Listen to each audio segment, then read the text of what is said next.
Marias, Joanas, Anas, Paulas, Brunas, Claras, Júlias, Alices, Antônias, Terezas, Dandaras, Sofias, Marinas, Luísas, Helenas, Luanas, Marcos, Mirelas, Saras, Floras, Politeia Podcast. Protagonismo feminino. Profissão médica. Especialidade, ginecologia e obstetrícia. Cargo, diretora-geral do Hospital da Mulher do Recife.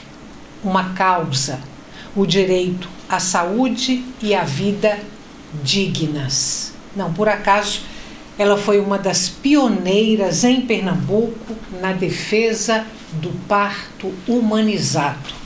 Isabela Coutinho é a convidada de hoje do Politeia, o nosso podcast sobre protagonismo feminino.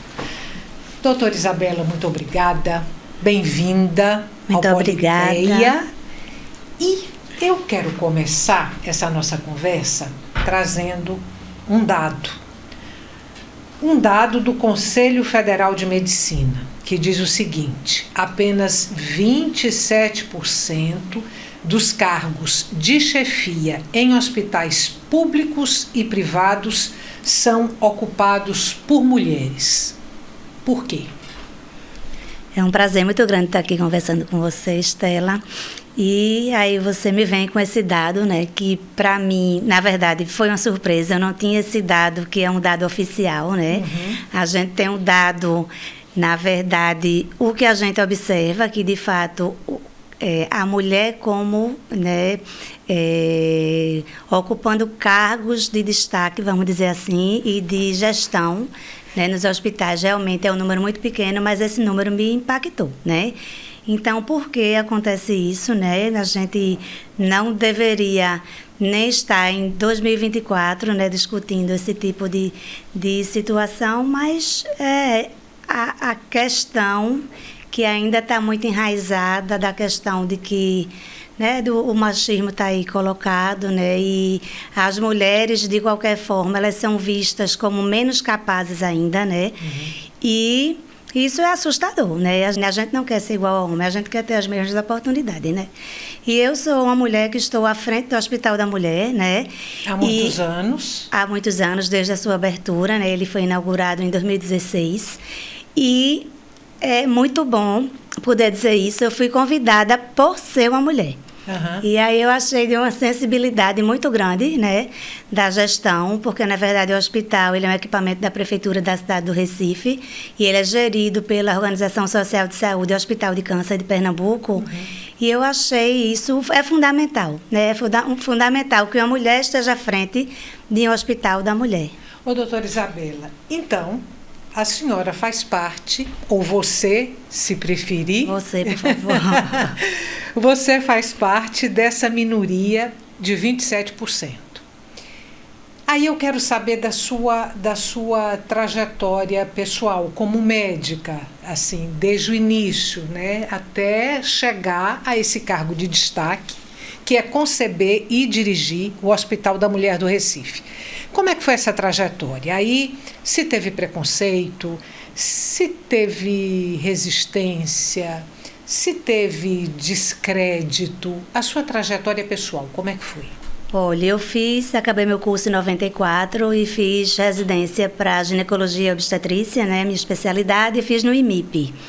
E aí, na minha pós-graduação, na minha residência, nós tivemos contato com uma pessoa muito especial, que ela foi quem realmente me motivou, né, para entrar nesse mundo lindo e fantástico da humanização, que essa palavra existia muito preconceito, inclusive em relação a essa questão de parto humanizado, no nascimento, né, e no momento mesmo do parto, porque os médicos diziam, né, humanizado, mas a gente não é animal, né, para a gente estar agora vindo com essa proposta de humanização na assistência ao parto e nascimento.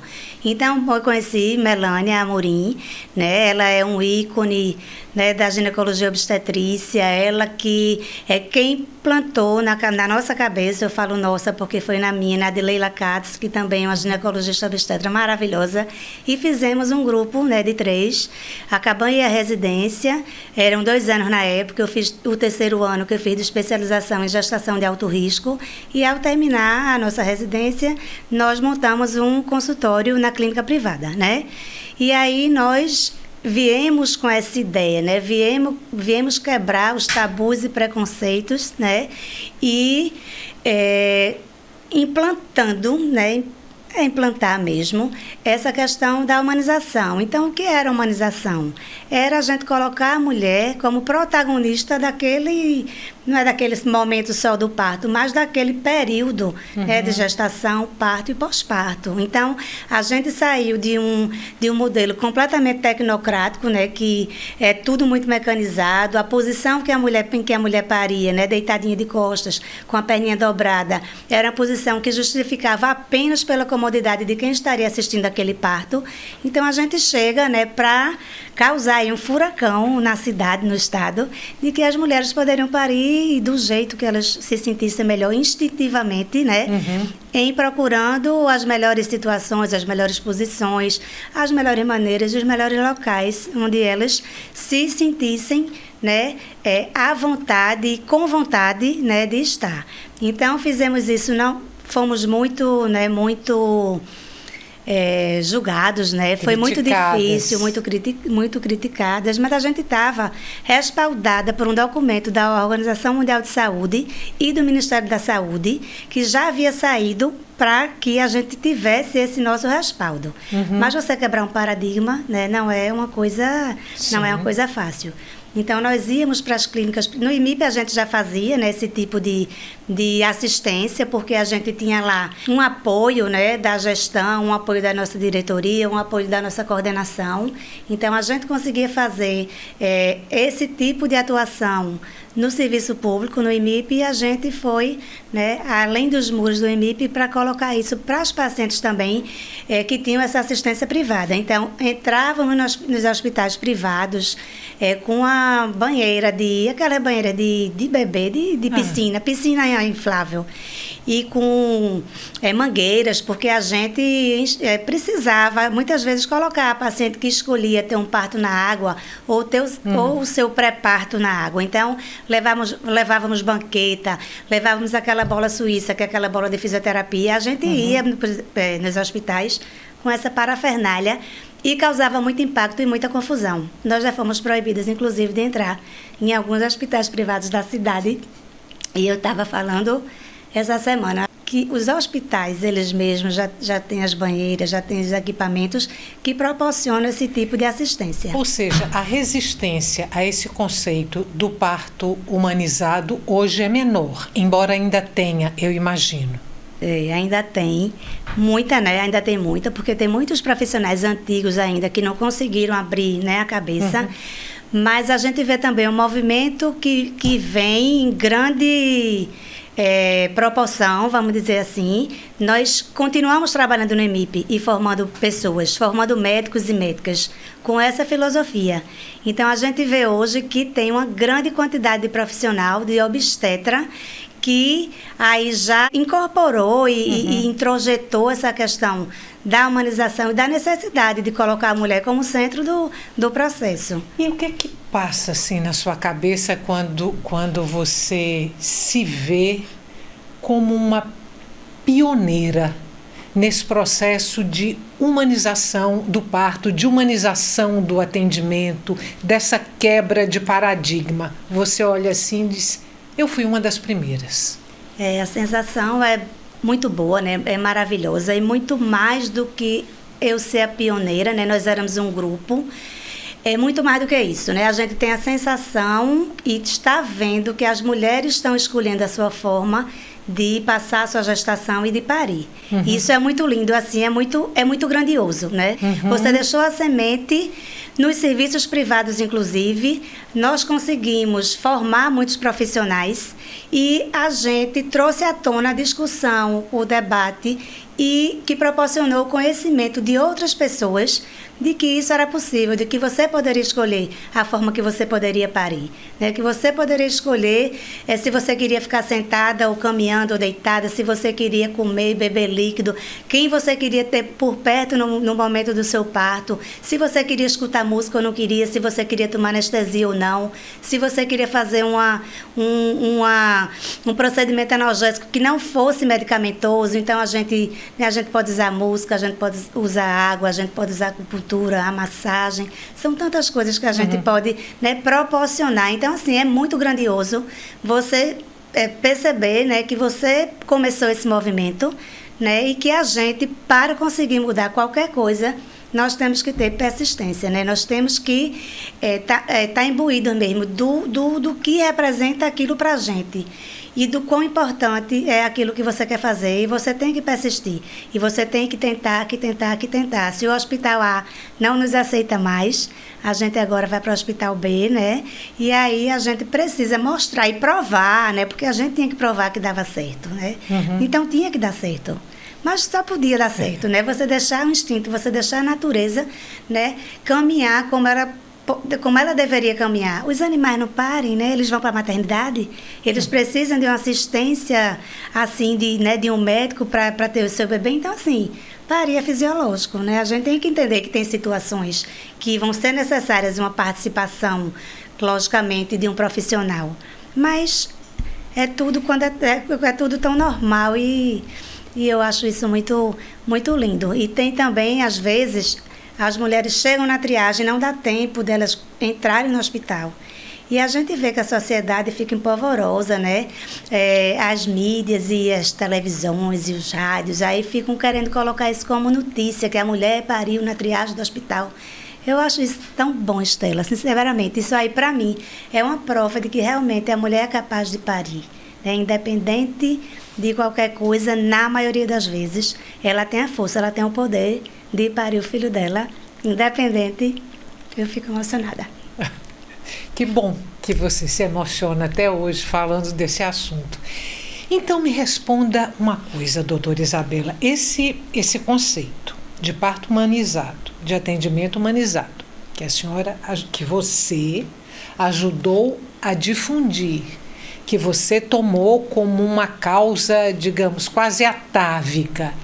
Esse conceito, ele se contrapõe diretamente ao conceito de violência obstetrícia? Ele se contrapõe ou não, né? E talvez ele esteja tá interligado, né? Porque a questão dessa filosofia da humanização, muitas vezes, infelizmente, né, os cuidadores, eles terminam violando e violentando.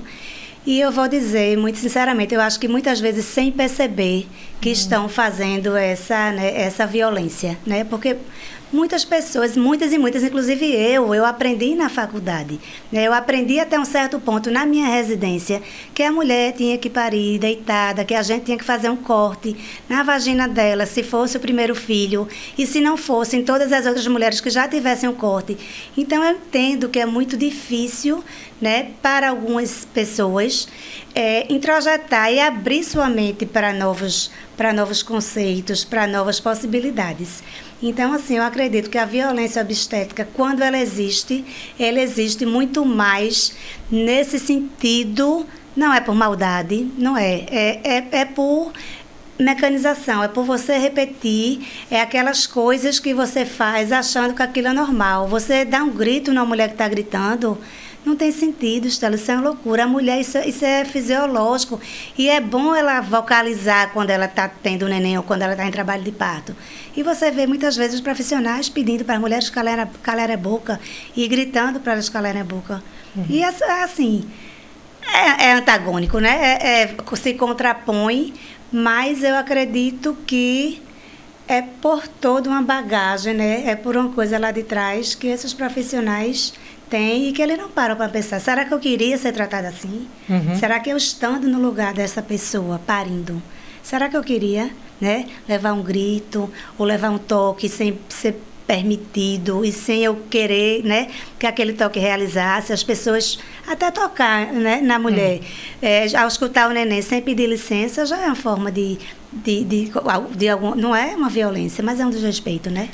Até aqui a gente falou sobre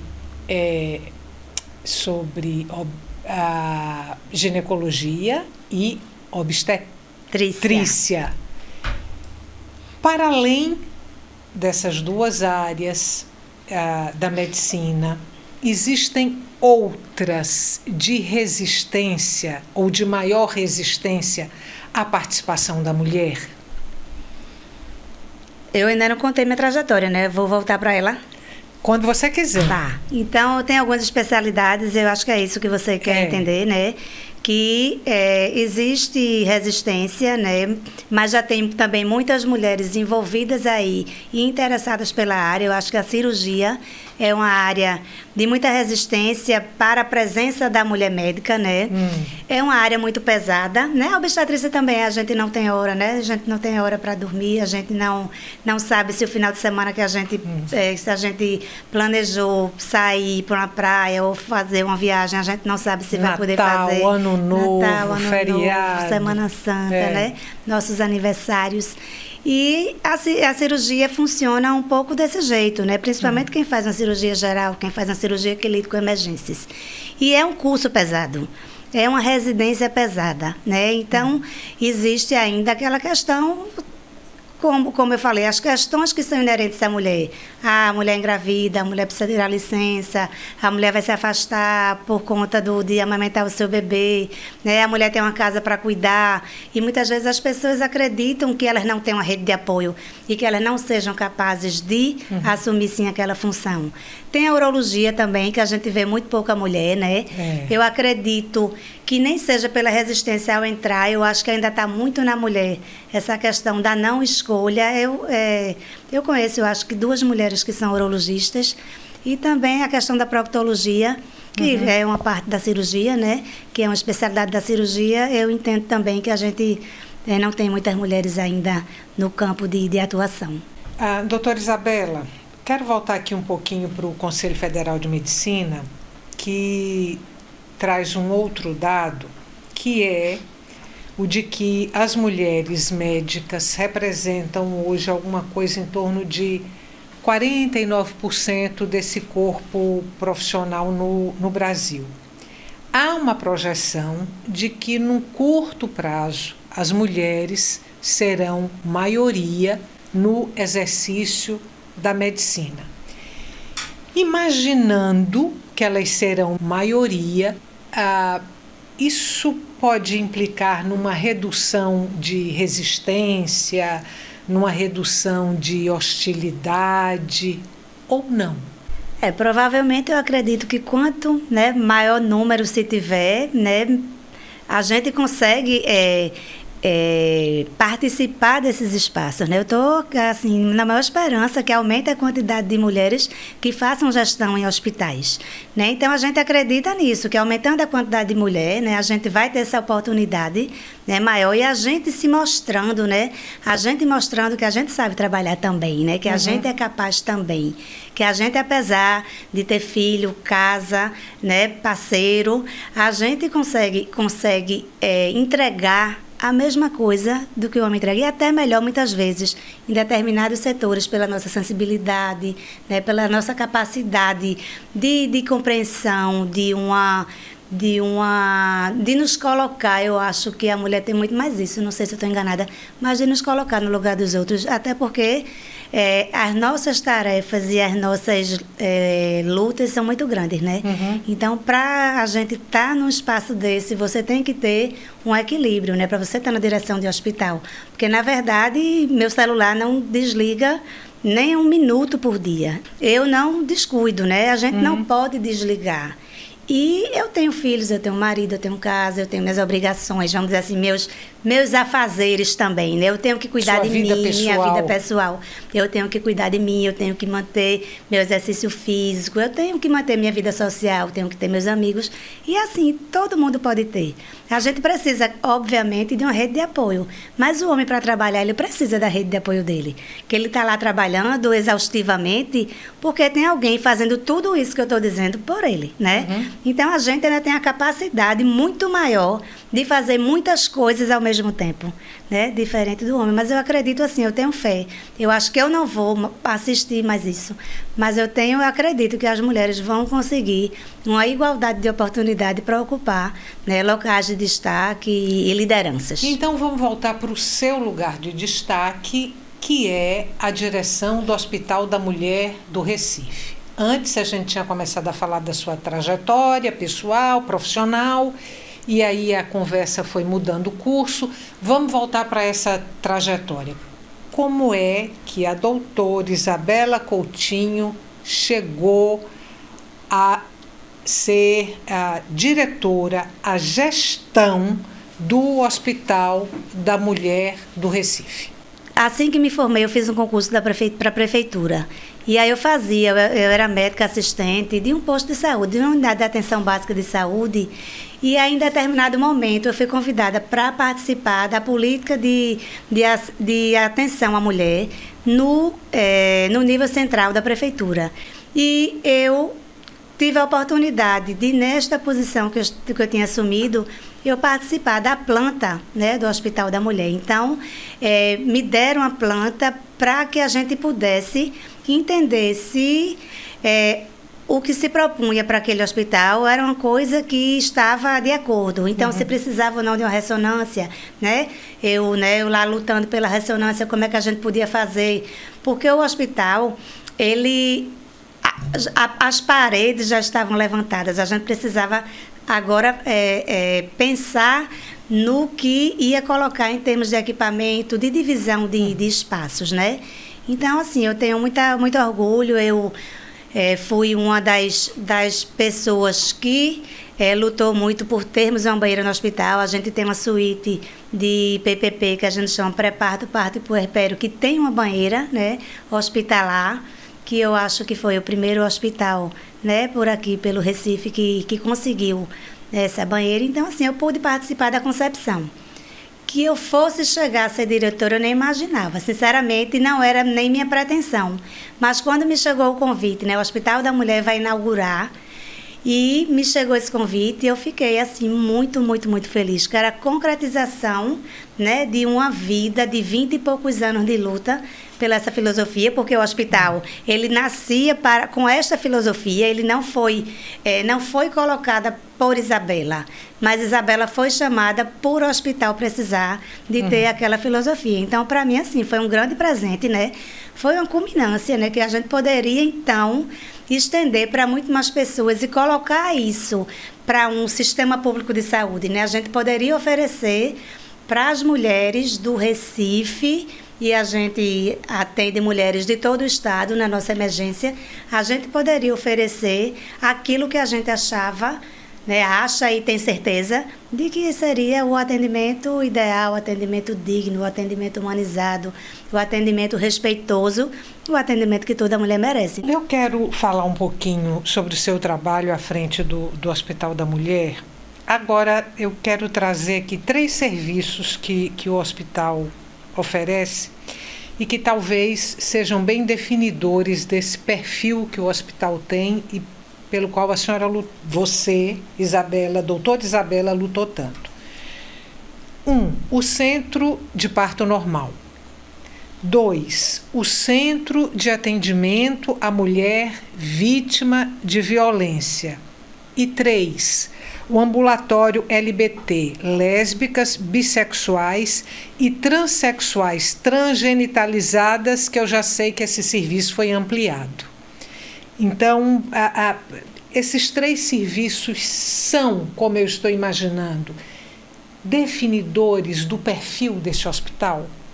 São sim, você tem razão. Eu acho que são os serviços que são mais, que demonstram mais, onde a gente pode exercer, né, da maneira mais ampla e ideal possível a questão do respeito, né, a questão da dignidade, a questão da oportunidade de tantas pessoas poderem ter acesso, né? O Centro de Parto Normal, que é um centro em que, na verdade, o hospital foi aberto escalonadamente, então a gente abriu com baixo risco e hoje em dia a gente tem o alto risco, e nossas mulheres, mesmo de alto risco, elas têm direito a uma assistência humanizada, a questão do parto e do nascimento.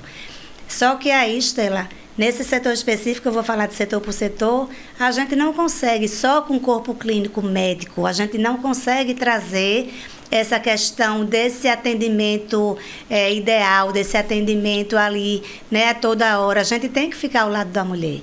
Então, a gente precisa de outras figuras dentro. A gente precisa muito da enfermagem obstétrica, a gente tem uma enfermagem obstétrica forte, que nos garante, nos proporciona essa assistência ao parto humanizado, né? Nós temos a questão da nutrição, temos a questão de fisioterapia, nós temos a questão de doulas também que estão envolvidas nisso. Então, assim, a gente, para conseguir isso, a gente tem que ter uma equipe muito profissional que nos possibilite, que nos dê, né, a possibilidade de a gente, de fato, exercer uma ação tão grandiosa dessa, né? Inclusive, o Centro de Parto Normal, ele era ligado, era uma porta, ele era dividido do pré-parto, que a gente chamava. Então, quando a gente chega para abrir o hospital, a gente diz que as mulheres que estão ali no pré-parto, que elas estariam, e na hora do parto, elas iriam para a sala de cirurgia para ter, né, o seu parto normal que fosse. Você coloca que aquele espaço ali vai ser um lugar onde a mulher vai ficar no pré-parto, ela vai parir e vai receber alta dali depois de parir. Então, isso foi uma possibilidade que eu tive por ser a gestora de um lugar que estava nascendo. Pedi para arrancar a porta que dividia. Na verdade, eu tinha pedido para arrancar a parede, mas era uma parede que garantia a estrutura e aí eu não podia arrancar aquela parede. Mas a porta para justamente as pessoas, tanto os médicos quanto os enfermeiros, quanto todos os profissionais poderem circular sem essa questão da divisão. Ah, o parto que está fácil, o parto que vai ser normal vai ser da enfermeira e o difícil vai ser do médico. Não. Hoje em dia, nossa enfermagem ela tem um papel muito importante, mesmo na assistência ao parto de alto risco.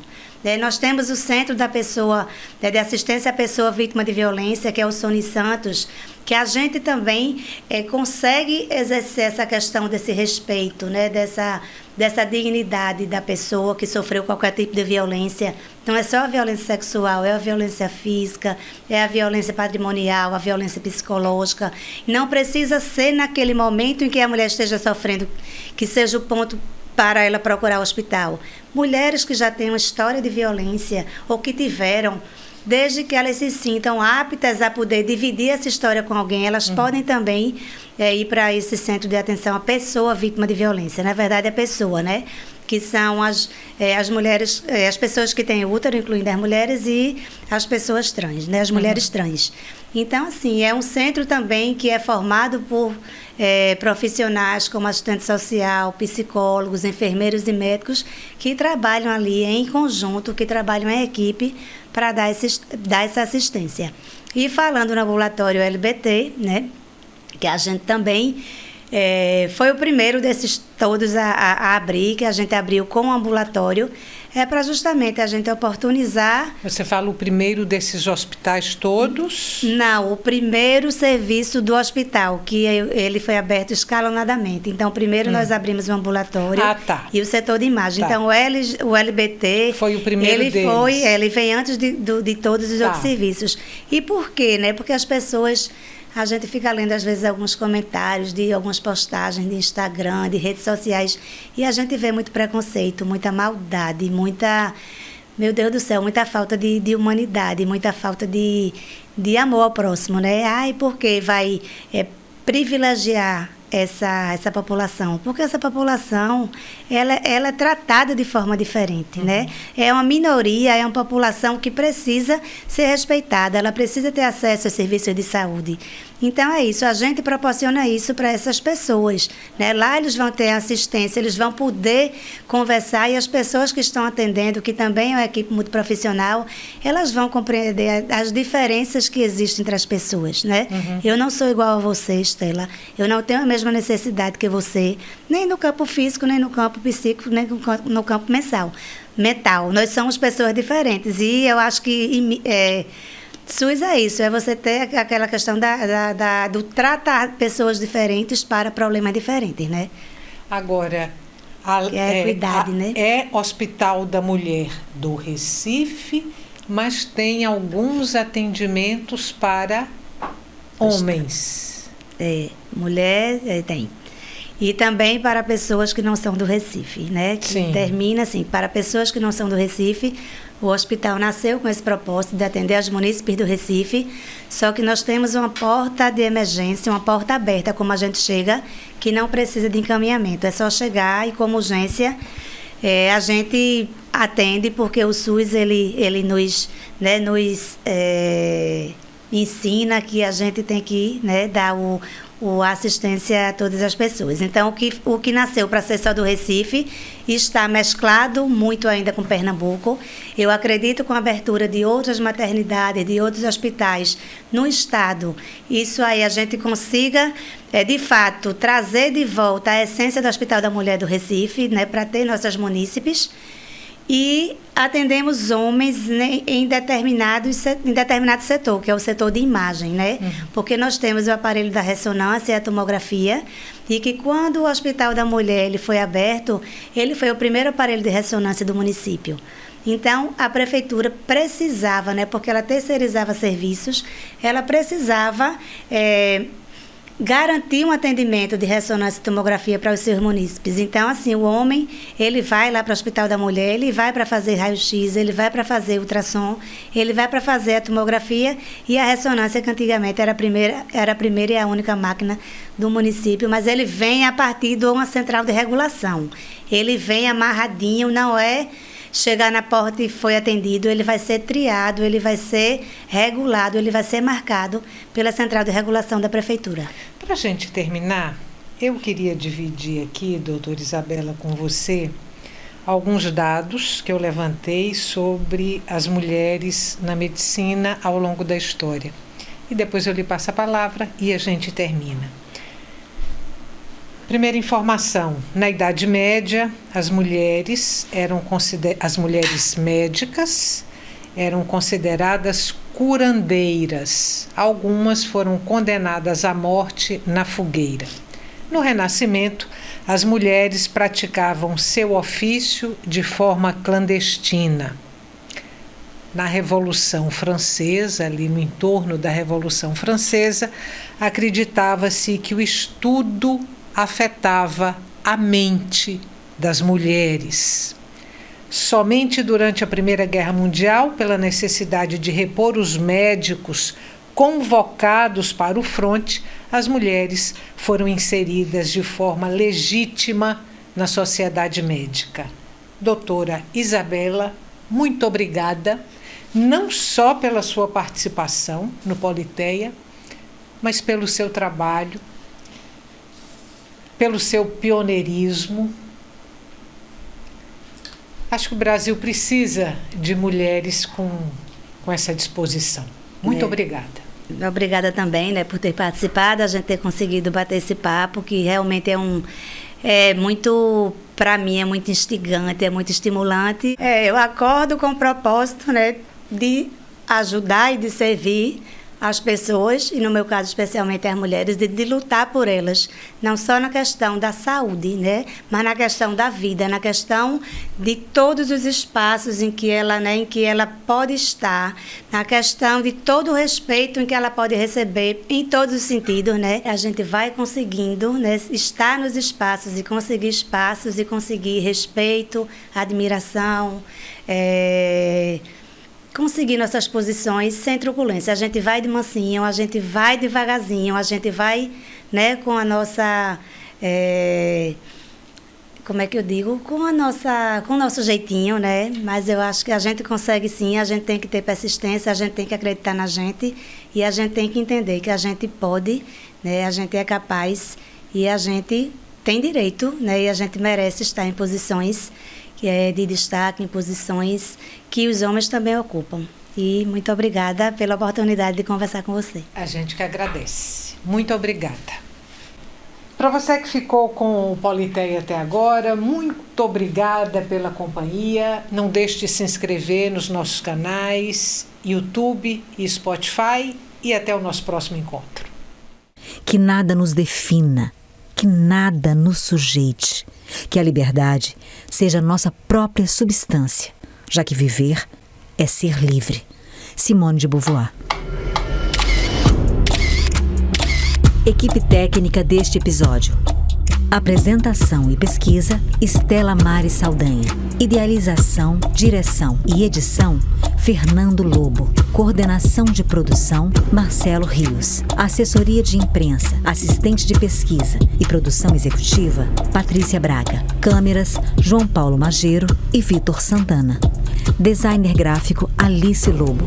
Designer de animação, Ailton Nativo.